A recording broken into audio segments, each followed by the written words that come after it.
Over the years, competitive League of Legends teams have looked to other regions and organizations for success on their own quest to become a top franchise. Most recently, we've seen players leaving their native regions to play for these teams, looking to make a name for themselves both regionally and internationally.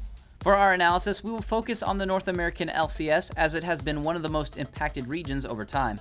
When we refer to certain players as being foreign, they have to have come from a region or area that already had a professional League of Legends scene. Let's start things off by looking at what international players joined the NA LCS when it kicked off. For the spring split of 2013, the first imported player was Bloodwater from Bulgaria. For the same year's summer split, another new player arrived, being Edward. When the spring split of 2014 started, 6 total players had arrived. New to the region included Dexter, Crepo, Snoopy, Yellow Pete, and Bjergsen. As the 2014 summer split came underway, 15 international players had found their way. Joining previous players would be Seraph, Broken Shard, Helios, Amazing, Lustboy, and the all-Chinese squad from LMQ.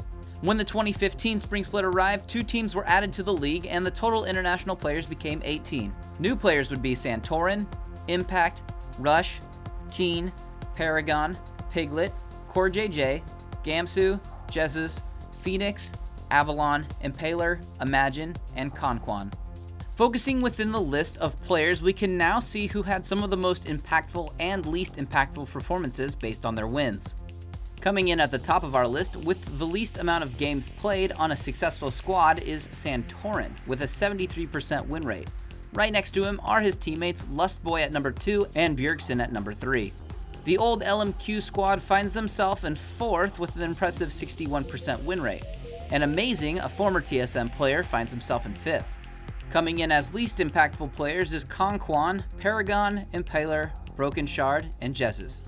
Individuals like Bjergsen and Xiao Xiao have helped their teams perform well, not only in the NA LCS, but also in international tournaments, whereas others have struggled to help their teams simply win LCS games. Some teams have proven that acquiring these players is a viable strategy, and these trends will likely continue as teams look to gain or maintain a competitive edge domestically and internationally.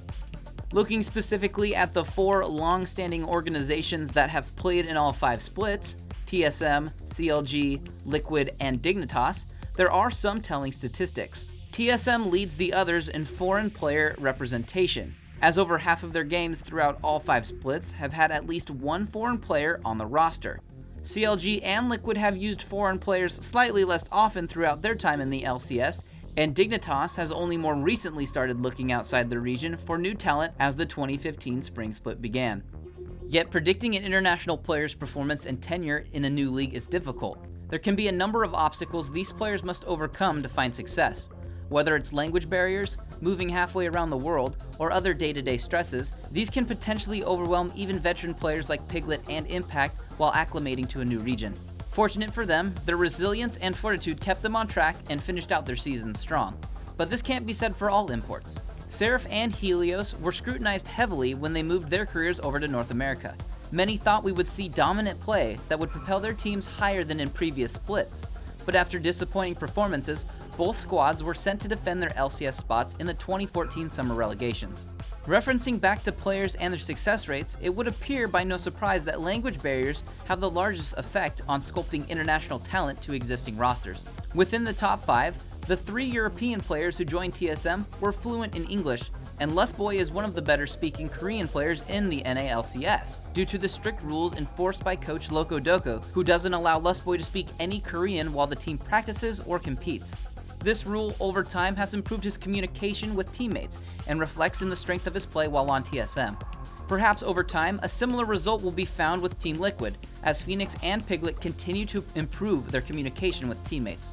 For teams looking outside the region as a means to recruit talented players, should their focus be primarily on strength of a player's skill, or should they focus on a team's communication to be a primary goal? So far, the most successful international players have not only seemed to be good fits for their teams, but also the teams themselves did well to help acclimate the players to the new league and region.